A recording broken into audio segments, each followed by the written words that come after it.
Hello again, Donnie Kemick here with Protocol 80, an inbound marketing agency.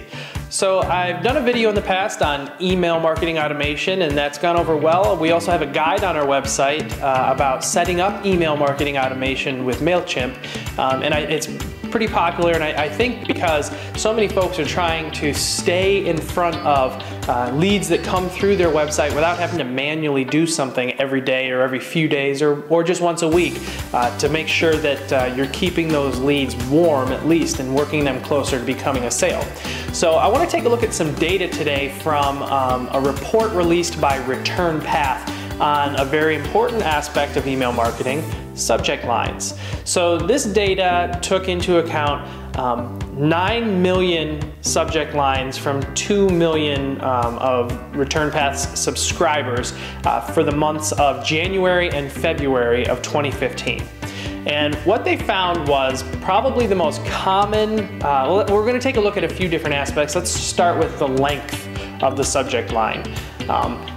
That may not have been a consideration in the past, but you have to consider a lot of people are using a mobile device now to read almost all of their email, or a laptop, or some web-based email solution, or a tablet, maybe even their smartwatch, trying to read an email. Subject line length has to be tailored to whoever opens most of your emails. So on average, the most common length that is viewable for people opening an email is 40 to 50 characters, most opens in this report found that subject lines of 60 to 70 actually resulted in more opens of the email than that most commonly used 40 to 50.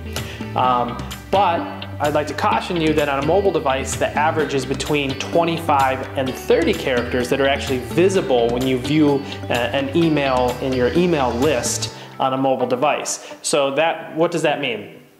That means that if you have a point you're trying to get to, you better do it sooner rather than later, because we know the adoption and use of mobile devices is just enormous. So if you have a call to action of some sort in your subject line, you want to do it at the beginning of the subject, and then use those kind of later on characters for things that aren't quite as action oriented or as important. So takeaway there, 25 to 30 characters if most of your subscribers you find are opening from a mobile device, or even just to make sure that you're safe on a mobile device. 25 to 30 characters, and your CTA should be near the beginning of the subject line.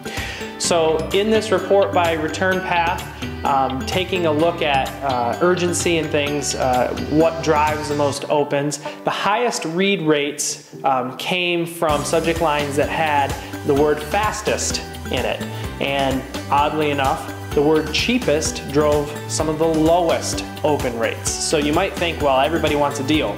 Well, that might be the case. They do touch on things in the Return Path report, which I will link to in the description for this video.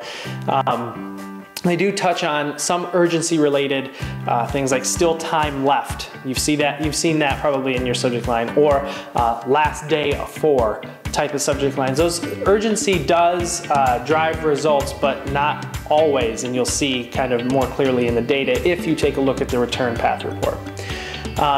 If you're looking at command or kind of action-oriented subject lines, those seem to do better. So things in your subject line like register for, download this free, those types of commands, getting somebody to do something, tend to drive more action, which makes sense because they're very action-oriented subject lines. Things that notoriously, and you can kind of commonsensically, if that's a word, guess are going to perform worse are things like news. Most people are busy in their day, and if you're just sending them standard news, they're probably getting it in 15 other places already: social media, other emails, friends, family, regular news sources, etc. Those things tend to perform worse. Another one which kind of surprised me a little bit from the Return Path report was that the word discount actually does not perform very well. Things like savings those types of subject lines did not perform well. And just a caveat here, this is just 2 months of data from Return Path. So, you know, if you, and I don't have any information on the specific industries that these emails would apply to, and there's varying data across the web. So make sure you do your homework, and if you can find some that's very specific to your industry, it will help. But also, kind of the B side of this video is I want to make sure that you know that testing, it has got to be a core component of your email marketing campaigns.